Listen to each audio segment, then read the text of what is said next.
Do you believe in the paranormal?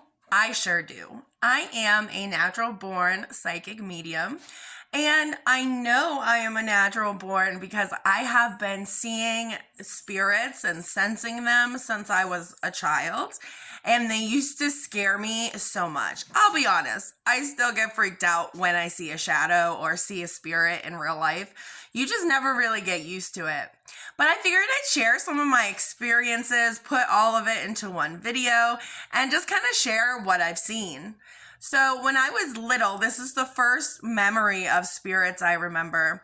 We had gone to Newport, Rhode Island, stayed in a hotel, and I was in the hotel room, and it was like a big room, it's like a suite. And the kids' room was separated from where my mom was sleeping by just the wall. So, like, we could walk through a door. Anyway, I tried to fall asleep and I kept seeing these two shadows on the roof, like, not the roof, the ceiling. And I saw these two entities or shadow spirits on the ceiling. And there were two of them and they kept slowly moving together like they were coming at me. And they were dressed like clowns and they just kept getting closer and closer. I ended up freaking out, running into my mom's bed and sleeping in there because I refused to sleep by myself. Fast forward, we move into a house in Charlton, Massachusetts. She still lives there. And this house, I swear, is just haunted completely. She even believes it now once I moved out.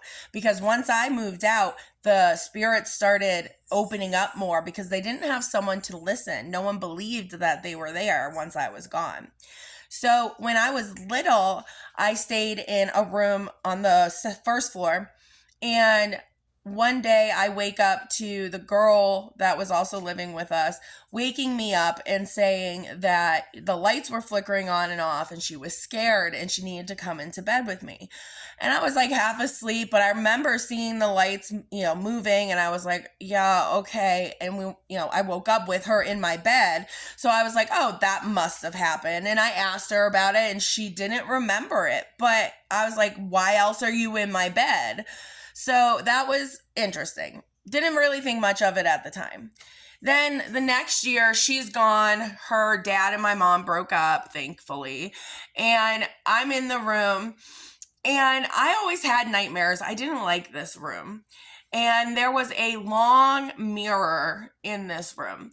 And one night I'm tossing and turning and I'm just kind of looking at the mirror, and this full body apparition comes into the mirror and just turns and looks at me. Now, she looked a lot like Bloody Mary is described. And at the time, that's what I thought it was. I have no idea. But it was a woman that was horribly disfigured in her face. There was blood and tears and her clothes were torn up and she just looked distraught. And then she looked at me and went like this with a bony finger. And I remember saying no and looking towards the wall, looking back, and she was gone. So I somehow forced myself to go to sleep.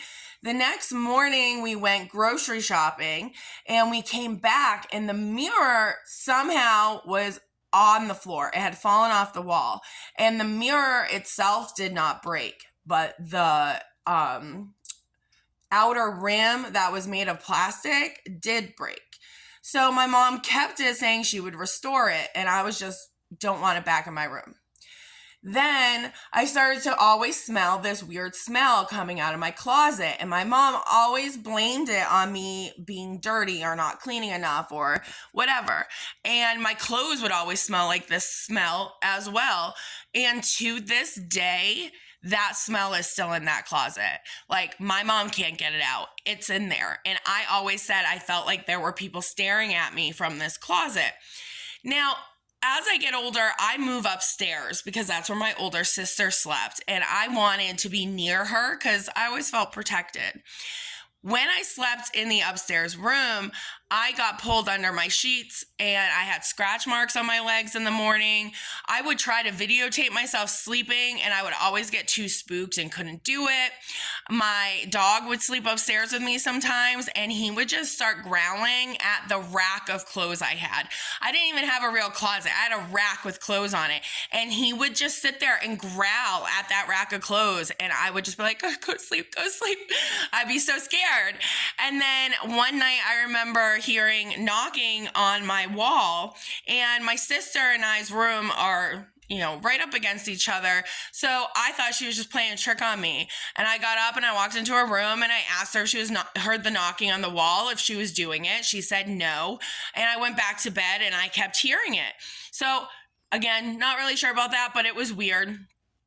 And then the attic was real creepy. The attic in the upstairs bathroom, I did not like it. I hated going over there. And one day I'm there with my friends and I'm telling them how I get this weird feeling from this attic, and the attic was just like a plank of wood with a little plank of wood as the handle, and we started seeing the handle start moving and it's going up and up on its own like it's trying to open, and we all freaked out. We were like, no, we're not seeing this. So I refused to go in that closet. And then there's so many memories. I had a demon dream in that house after using my mom's Ouija board that she kept in her closet. And I swear that Ouija board was not good. I'm not saying every Ouija board is, but that one specifically had some evil spirits in it. And I just had the same demon dream for a whole weekend. I can go into that story at another time. It was just creepy.